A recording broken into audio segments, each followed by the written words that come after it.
উনি এই সময় খুব মানসিক একটা চাপের মধ্যে আছেন। দল গঠন অথবা অন্য কোনো কারণে নির্বাচন দীর্ঘায়িত করে তাদের অবস্থান শক্ত করতে চায়, সেই হুম। ধরনের মানুষের টার্গেটে তিনি পরিণত হতে পারেন। সরকারের আনুকূল্যে থেকে, ক্ষমতায় থেকে দল গঠন করাটা কোনোভাবেই এটা শোভনীয় নয়, কোনোভাবেই গণতান্ত্রিক রীতিনীতির ভিতরে পড়ে না। বা এটা কিংস পার্টির আদলে হয়ে গেল কিনা জি। আমাদের। এখন হুম। মূল আলোচনায় তাদের নিয়ে আসি, যে দেশে দীর্ঘদিন একটা স্বৈরা শাসন চলছিল, যেটা আহ, বাংলাদেশ জাতীয়তাবাদী দল, তারপর আপনি ধরুন আমাদের জামাত ইসলাম, যারা বিরোধী দলে ছিল, দীর্ঘদিন তারা সংগ্রাম লড়াই চালাচ্ছিল, অবর্ণনীয় দুঃখ কষ্ট সহ্য করেছে, আহ, সীমাহীন নির্যাতনের শিকার হয়েছে, গুম খুম হয়েছে, এমনকি জামাতের অনেক শীর্ষ নেতাদের ফাঁসি দেওয়া হয়েছে প্রহসন বিচারের নামে। এসবগুলোই ঠিকই আছে, কিন্তু তারা আন্দোলন করে শেখ হাসিনা যেভাবে শিকড় গেড়ে বসেছিল হুম। ভারতের সহযোগিতায়, তাতে দেশের মানুষ ভাবতে শুরু করেছিল যে সে মনে হয় কিয়ামত পর্যন্ত তার এই স্বৈরাচারী শাসন চালাতে থাকবে। হুম। আর প্রতিটি রাষ্ট্র ভারতও ভেবেছিল যে পুতুল সরকার আমরা এখানে রেখে আমাদের যত রকমের নিরাপত্তা, সুযোগ সুবিধা, বাণিজ্যিক দিক থেকে বলুন, দেশের সামাজিক দিক বিবেচনা করে বলুন, সব দিক থেকেই ভারত চেয়েছিল যে হাসিনাকে তারা এমনভাবে হাতের পুতুল বানিয়ে ফেলেছিল। দেখুন, হুম। এ দিয়ে অন্যায় করাতে করাতে এমন একটা জায়গায় তাকে নিয়ে গিয়েছিল যে তার আর গণতন্ত্রের পথে ফেরার কোনো পথ ভারত রাখে নাই। ভারতের পুতুলি হয়ে থাকতে হয়েছে। হুম। যেমন আপনি সেই নির্বাচন শুরু করেন আহ, 5 5 জানুয়ারি মনে আছে তো, হুম। তারপর 14 শেষ পর্যন্ত, এই আন্দোলন পর্যন্ত যতগুলা স্তর গণতান্ত্রিক প্রথার বা সুযোগ ছিল শেখ হাসিনা দেশের মানুষকে আহ, গণতান্ত্রিক প্রথায় আহ, নিয়োগ করার, সেটা হুম। করতে পারে নাই। বরং সে নিজের মতো করেই কিছু তল্পিবাহক হুম। কর্মচারী কর্মকর্তা চতুর্দিকে স্থাপন করেছিল, যারা দিনের শেষে তার জন্য অশ্বডিম্ব এবং তার দল তাকে সর্বনাশ করে দিয়েছে। এটার ব্যাখ্যা যদি এভাবে আমরা করি, দেখেন, শেখ হাসিনা এই দেশের সকল প্রতিষ্ঠান, একটা রাষ্ট্র পরিচালনার জন্য রাষ্ট্রীয় যে প্রতিষ্ঠান, প্রথম আসেন নির্বাচন কমিশন বলেন, হুম। প্রশাসন বলেন, পুলিশ বলেন, র্যাব বলেন, প্রতিরক্ষা বলেন, প্রতিটি জায়গায় তার লিগেল লোক অথবা তার পরিবারের আত্মীয় হুম। অথবা হাসিনার অন্ধ সমর্থক, তাদেরকে বড় বড় গুরুত্বপূর্ণ জায়গায় সে বসিয়েছেন। বড় যোগ্যতা ছিল সে আওয়ামী প্রেমী কিনা, শেখ পরিবারের সাথে আছে কিনা, অথবা ছাত্রলীগের প্রোডাকশন কিনা। এই সব কিছু মিলিয়ে দেশের মানুষ একটা দুর্বিষহ যন্ত্রণার মধ্যে দিন কাটাচ্ছিল। ছাত্ররা বৈষম্য বিরোধী আন্দোলন, বিশেষ করে কোটা আন্দোলন বলে যেটা সবাই জানে, সেটা নিয়েই হুম। তারা শুরু করেছিল বেশ আগে থেকেই। হুম। তবে টার্নিং পয়েন্ট আমি দেখি শেখ হাসিনার, আহ, তার জিহ্বার দোষ আছে খুব। আর হাইকোর্টের একটা রায় ছিল, she is a wrong headed lady, মনে করতে পারেন কিনা দেখেন। হুম। তো একটা সংবাদ সম্মেলনের ভিতরে তারই পোষ্য কিছু সাংবাদিক নিয়ে, এটা আমরা সবাই জানি, তিনি হুম। সাংবাদিক সম্মেলন যখন করেন তখন আমাদের মতো যারা স্পষ্টবাদী, সত্য বের করতে চান বা সত্য জানতে চান, তাদেরকে না ডেকে সেখানে একটা তালিকা, আওয়ামী সাংবাদিক তালিকা তৈরি করা হতো, যারা ওই হুম, সাংবাদিক সম্মেলন না বলে আমি এটাকে বলতাম হাসিনা বন্ধন সম্মেলন শুরু হয়েছে। তো হুম, সেই জায়গায় এক সাংবাদিক, আমি নামটা বলছি না, একসাথে অনেক টকশো করছি তার সঙ্গে, সে হুম, এক প্রশ্ন, তাকে খুশি করতে যে এক প্রশ্ন করলেন, এই যে মুক্তিযোদ্ধা আর রাজাকার নাতি নাতনিদের চাকরির ব্যাপারে। হুম, তা জিব্বা দিয়ে আজীবনই তো সে বেফাস কথাই বলে আসছে। যেমন বেফাসের কথা সবসময় বলতো যে খালেদা জিয়া ম্যাট্রিক পাস করে নাই, খালেদা হুম, জিয়া ম্যাট্রিক পাস করে নাই। একজন প্রধানমন্ত্রীর মুখ দিয়ে এত নিচু, এত অরুচিকর অরুচিকর কথা বের হতো। হুম, দুঃখের বিষয়, আমরা কেউ তাকে কখনো জিজ্ঞেস করতে পারি নাই যে আপনি ম্যাট্রিক পাস করার আগে বিএ পাস করছেন কিভাবে। ডক্টর সলিমুল্লাহ কয়েকদিন আগে বলেছেন প্রকৃতপক্ষে তার কোনো শিক্ষাই ছিল না। আর আমি দেখি যে প্রধানমন্ত্রী হওয়ার মতো কোনো যোগ্যতাই তার ছিল না। একমাত্র বাপের নাম আর ক্ষমতার উপরে ভর করে সে শাসন করেছে। প্রেসক্রিপশন ভারত থেকে আসতো, সেই প্রেসক্রিপশন অনুযায়ী ওষুধ গিলিয়েছে এই জাতিকে। এক হুম, পর্যায়ে ছাত্ররা যখন অল আউট আন্দোলন ঘোষণা দিয়ে নেমে পড়লো, এই হুম, বীর ছাত্র জনতা তার ওই একটা কথায় ফেটে পড়লো। আর তার সাথে আগুনে ঘি ঢাললো ওবায়দুল কাদের সাহেব, আমি ছাত্রলীগ দিয়ে সব সোজা করে ফেলবো। জি, রাজনীতিবিদ এবং উনি একজন জি। যথেষ্ট সিনিয়র রাজনীতিবিদ। এর প্রেক্ষিতে বর্তমানে রাজনৈতিক একটা নতুন ছাত্র, সেই ছাত্ররা এখন নতুন দল গঠন করছে। এই জায়গাতে আমরা ভবিষ্যৎটা নিয়ে আমরা বলা ওই হচ্ছে একটা মোটামুটি কম বেশি সবাই। স্যালুট জানাই যে তারা জীবন দিয়ে অকাতরে বীরের মতো যুদ্ধ করেছে একটা স্বৈরাচারের বিরুদ্ধে, এবং আমাদেরকে স্মরণ করিয়ে দিল বাংলার মায়েরা বীর জন্ম দিতে এখনো ভুলে যায় নাই। এই জন্য আমি বাংলার মাদেরও স্যালুট জানাই। এখন আসুন সেনাপ্রধানের বক্তব্য নিয়ে যে আলোচনা সমালোচনা হচ্ছে, আপনি যেটা আমার কাছে জানতে চাচ্ছেন, আপনার মনের ভিতরে উকি ঝুঁকি মারছে অনেক কথাই। তো হুম, আমি হুম, আসলে সেনাপ্রধানের বক্তব্যটাকে আপনারা অনেকে বিজ্ঞ সাংবাদিক তারা বলেন এটাকে হুমকি, কেউ বলছেন যে সামরিক আইনের একটা ইঙ্গিত কি এলো কিনা, কেউ বলছেন যে উনি উদ্ধত্তপূর্ণ কথা বলেছেন, হুম। কেউ কেউ বলছেন উনি উনার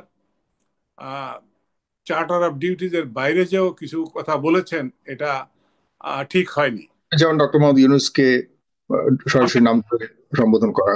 হুম, সবকিছু তার মধ্যে পেয়ে যাবেন। হুম, আমি আহ, আমার অবস্থান থেকে আমি মনে করি যে উনি যে উচ্চতায় আছেন তার কথার সমালোচনা করার মতো এত জ্ঞান বিবেক বুদ্ধি আমার নাই, তবে তার কথাগুলোর বিশ্লেষণ করতে পারবো।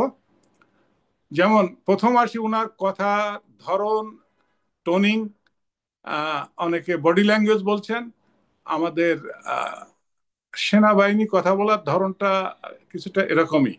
তারপরও হুম, আমাদের অনেক সেনা সদস্য বলছে যে এভাবে না বললে হয়তো ভালো হতো।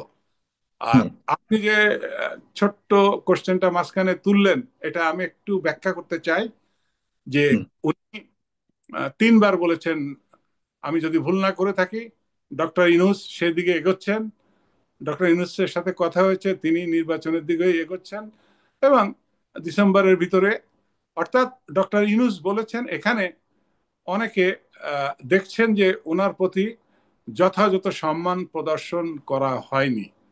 তো এটার একটু ব্যাখ্যা এখানে দরকার। সেটা হলো যে ডক্টর ইউনূসের আগে যদি মাননীয় প্রধান উপদেষ্টা ডক্টর ইউনূস অথবা প্রফেসর ইউনূস বললে আমরা মাননীয় বললেও হতো, মাননীয় ডক্টর ইউনূস। শুনতে অভ্যস্ত, সেটা বললে হয়তো ভালো লাগতো। কিন্তু এর সাথে আমি ব্যাখ্যা করতে চাই, আপনি যে দেশে আছেন, আপনি তো ওখানে আপনার প্রধানমন্ত্রী মিস্টার প্রধানমন্ত্রী ডাকেন। আমিও একটি আমার জীবনের একটা উদাহরণ দিই। জাতিসংঘে একবার ফোর্স হেডকোয়ার্টারে আমরা ওখানে লাইনে দাঁড়ায় খাবার খেতে হতো। ফোর্স হেডকোয়ার্টারে আমার একটা ভিজিট ছিল। আমি দেখি আমার আগে আমেরিকান একজন জেনারেল, তা পাশের থেকে আমি একটা প্লেট নিয়ে ওনার হাতে দিতে গেছি, এবং আমি ওই আমার কিউটা ছেড়ে ওনাকে বললাম যে sir you go ahead. No no no no no no, সে নিজে এলো, নিজে প্লেটটা নিল, তারপর নিজে প্লেট ধরলো, ওখানে যারা বাটলার ছিল বেটে দিল, ওইটা নিয়ে আস্তে আস্তে সাইডে গেল। আর ওই সমস্ত দেশে তারা র্যাঙ্ক আমরা ধরে কিন্তু বাংলাদেশেও কথা বলছি, বলে। আমরা কিন্তু বাংলাদেশের আমি যে আসছি, হুম হুম যেমন সেনাবাহিনীরও আমাদের কিছু প্র্যাকটিস আছে। আমি যদি বলি জেনারেল ওয়াকার, তা আমরা কিন্তু জেনারেল ওয়াকারের পরে স্যার বলি না। আমি যদি বলি কর্নেল সাগর, কর্নেল সাগর স্যার আমরা বলি না, এটা আবার সিভিল প্রশাসনে বলে। আমাদের একটা সাবজেক্ট আছে এসডি, স্টাফ ডিউটিস, এটা বড় বই। চিঠিপত্র কিভাবে লিখতে হয়, স্যালুটেশন কি করতে হয়, ইত্যাদি ইত্যাদি শেখানো হয়। সেখানে এটা বলা হয় যে যদি কারো র্যাঙ্ক বলা হয়, পদ বলা হয়, সেটা হচ্ছে সবচাইতে বড় সম্মানের।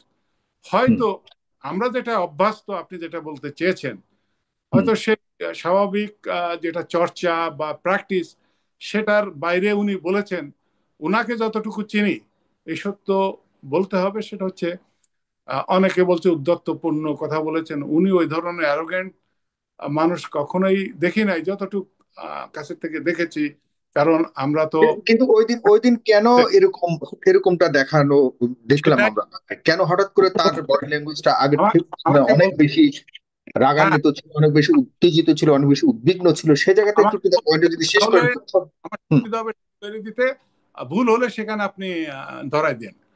আমার ধারণা আহ, এটাই সত্য যে ওনার কাছে যে তথ্য, যে উপাত্ত আছে, সেটা আমাদের কারোর কাছে নাই। আমরা যারা সমালোচনা করি, আমরা যা চোখে দেখি, যা কানে শুনি, সেটা নিয়ে আলোচনা করি। কিন্তু উনি যে অবস্থানে দেশের এই প্রেক্ষাপটে আছেন, ওনার কাছে যে তথ্য, উপাত্ত, সামগ্রিক পরিস্থিতি, সবকিছু মিলায় যা আছে, আমাদের কারোর কাছে নাই। আর একটা কথা হলো যে উনি এই সময় আহ, মনে হচ্ছে যে খুব মানসিক একটা চাপের মধ্যে আছেন। হুম আভ্যন্তরীণ আইন শৃঙ্খলার অবনতি, রাজনীতিবিদদের মধ্যে একে অপরের প্রতি বিদ্বেষ, তারপর বৈদেশিক চাপ তো থাকেই। হয়তো তিনি অনেক কিছু ব্যাখ্যা করবেন না, ওই চেয়ারে থাকলে অনেক কিছু খোলাসা করে বলাও যায় না।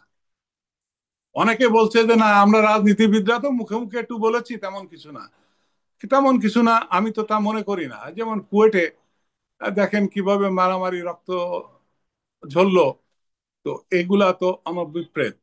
যেহেতু উনি এমন একটা জায়গায় আছেন, এটা আমাদের ভুললে চলবে না। জাতির এক মহা সংকটের সময় উনি যে ঝুঁকি নিয়েছেন, সেজন্য right. কিন্তু সুবাদ পেতে পারেন। উনি তো একজন মানুষ, উনার কথা ধরন একরকম, বা শব্দ চয়ন ভুল হতে পারে, বা পরিস্থিতির সাথে নাও যেতে পারে। তবে আপনি যেটা বললেন যে হুঙ্কার, উনি হুঙ্কার দেওয়ার মানুষ না। আর হুঙ্কার তো মুখে দেওয়ার ব্যাপার না। What you are, that proves through your act. হুম উনি বেসিক্যালি অত্যন্ত শান্ত মেজাজের মানুষ, এবং গণতন্ত্রের পক্ষে। ওনার কথার সারমর্মটো যদি আপনি টানেন, দেখবেন উনি বলেছেন ঐক্যের কথা, উনি বলেছেন নির্বাচনের কথা, উনি বলেছেন ভেদাভেদ ভুলে একসাথে কাজ করার কথা বলেছেন, উনি হুম নির্বাচন দিকে এগিয়ে যাচ্ছেন এবং দ্রুত নির্বাচনের কথাই বলেছেন। আমার তো মনে হয় এই সবকিছু উনি ঘিরে যে সবকিছুর উনি যে পর উনি বলেছেন যদি যদি আমি যদি বলি, এরকম না হয়, আমি একটু প্রশ্নটা নেন, আমি যদি যারা যদি সরকারের সাথে কথা বলে দল গঠন অথবা অন্য কোনো কারণে নির্বাচন দীর্ঘায়িত করে তাদের অবস্থান শক্ত করতে চায়, সেই হুম, ধরনের মানুষের টার্গেটে তিনি পরিণত হতে পারেন। কারণ দ্রুত নির্বাচন হলে তো যারা নতুন রাজনীতিতে আসছে তাদের জন্য কিন্তু এটা খুব শক্ত একটা পরিস্থিতি হয়ে যায়। সুতরাং এই ধরনের যারা আছে তারা তার এই কথাটা হয়তো ভালোভাবে নেয়নি, তারা টার্গেট করতে পারে। না, কিন্তু তিনি যে আশঙ্কাটা প্রকাশ করেছেন সেই আশঙ্কার বাস্তবতা কি দেখেন আপনি? বা যে তিনি বলেছেন আমি তা না হলে দেশের সার্বভৌমত্ব হুমকির মুখে পড়তে পারে। আর আমি এখন বলে দিচ্ছি, পরে আবার বলবেন না আমি বলিনি। এই পরে বলবেন না আমি বলিনি, কি কি প্রেক্ষিতে কি অবস্থা হতে পারে যখন উনি বলবেন যে আমি আগে বলেছিলাম না, আপনারা তো সতর্ক হননি, এখন দেখেন কি অবস্থা। এরকম কোনো কিছু সিচুয়েশনের দিকে যাচ্ছে কিনা? আর সেনা শাসনের যে কথাটা বলছে, আপনি দেখে যদি ধরেন ওই এক অন্ধকে বলছে যে আমার এই দেওয়ালের রং কি, তা সে বলতেছে আমি তো কিছুই দেখি না। তা আমি তো বুঝতে পারছি দেশের মধ্যে সামগ্রিক যে অবস্থা, সে অবস্থা তো যেভাবে উন্নতি হওয়ার কথা সেভাবে হুম, উন্নতি হয়নি। আর প্রথমে আমি বলে রেখেছি কিছু হুম, তথ্য, কিছু চাপ তার উপরে থাকতে পারে, সেগুলো হয়তো উনি বিশদ ব্যাখ্যা করেননি। উনি হুম, বুঝাতে চেয়েছেন যে আসুন আমরা দিন শেষে দেশটা আমাদের, আমরা মিলেমিশে সামনে এগোই গণতান্ত্রিক পদ্ধতিতে। একটা গণতান্ত্রিক সরকার নির্বাচিত হলে হুম, তাদেরকে বসিয়ে আমি সেনাবাহিনী ঘরে নিয়ে যেতে পারি। এবং উনি আরো একটা কথা বলেছেন, এটা তো আমারও একটা মনের কথা, যে আমরা হুম, প্রতিষ্ঠান নিয়ে এত মার্সিলেসলি সমালোচনা করছি। এই হুম, প্রতিষ্ঠান আমাদেরই ভাই, আমাদেরই সন্তান, তারাই চাকরি করেছে। হ্যাঁ, হতে পারে প্রত্যেক প্রতিষ্ঠানে দলীয়করণ করা হয়েছে, বিশেষ করে পুলিশ তো হাসিনা বাহিনী পরিণত হয়ে গিয়েছিল। এই যে হুম, রাষ্ট্রীয় বাহিনী, সেটা তাকে থাকতে দেওয়া হয়নি। তবে হুম। সাগর, একটা জি, কথা আমাদের রাখতে হবে, শেষ করতে হবে। আমরা যারা চাকরিতে আসি, একটা কথা বলে দিচ্ছি খুব ক্লিয়ার করে, আমরা নিম্ন মধ্যবিত্ত বা মধ্যবিত্ত ঘরের সন্তানরা চাকরিতে আসি। আইন যাই থাকুক, বাস্তবতা এমন, শেখ হাসিনা যেভাবে জগদ্দর পাথরের মতো মাথার উপরে, বুকের উপরে চেপে বসেছিল, তার ইচ্ছার বাইরে কথা হুম, কাজ করার ক্ষমতা কারোর ছিল না। তাই যদি হুম, হয়, আমার চাকরিটা চলে গেলে আমি তো পথে বসে যাব। আমাদের হুম, সম্বলেই শিল্পপতি সন্তান, কোন ব্যাংকের মালিকের সন্তান, কোন বিত্তশালী ধনী মানুষের জি, সন্তান তো চাকরিতে আসে না। এই হুম, কথাও বিবেচনায় রাখতে হবে। উনি আবার এটাও বলেছেন যে এই সমস্ত প্রতিষ্ঠানে যারা অন্যায় করেছে তাদের অবশ্যই বিচার হবে, তাদের অবশ্যই সাজা দিতে হবে। উনি জি। এটাও বলেছেন আমরা যদি সবাইকে না, আমি সমালোচনা যতটুকু বুঝতে পেরেছি তার মানে আপনি পুরো বিষয়টাকে পজিটিভলি দেখার আতঙ্কগ্রস্ত চেষ্টা করছেন। তাহলে অন্য কাজটা অন্য কোনো সুযোগ আপনি অন্য কোনো নেগেটিভলি এটাকে দেখতে চাচ্ছেন না। আর যতটুকু আপনার কথা থেকে বুঝতে পারলাম, হানার মধ্যে যদি বলেন তার মানে সামরিক শাসন, সামরিক ভালো পারেন। বর্তমান বিশ্বে, যেটা আপনি প্রথমে বলেন, সামরিক আইন প্রশ্নই আসে না, আপনি নিজেও বোঝেন। এইগুলা আলোচনা একটু তুঙ্গে নেওয়ার জন্য, ভিউয়ার বাড়ানো, অনেক ব্যাপার স্যাপার আছে। উনি এত কাঁচা মানুষ না, তাই যদি হতো, আজকে আমার তো মনে হয় শেখ হাসিনা ওনাকে অনেক কিছু বলেছে। আমি এই ক্ষমতা অদল বদলের আহ, অনেক অতীত ইতিহাসের সাক্ষী। এরশাদ সাহেব যখন ক্ষমতা ছেড়ে চলে যান, জি, এরশাদ সাহেবের সাথে ছিলাম, জি। তো অনেক কথা হয়তো শেখ হাসিনা প্রাক্তন প্রধানমন্ত্রী আন্তর্জাতিক বর্তমান তাকে বর্তমান বলেছে, প্রেক্ষিতে হতে পারে কোনোভাবে সেনা বা হতে সামরিক শাসন পারে, আসার বা সামরিক শাসন জারির কোনো উনি বলছেন। প্রশ্নই আসে না, এটাতে আমি থাকি।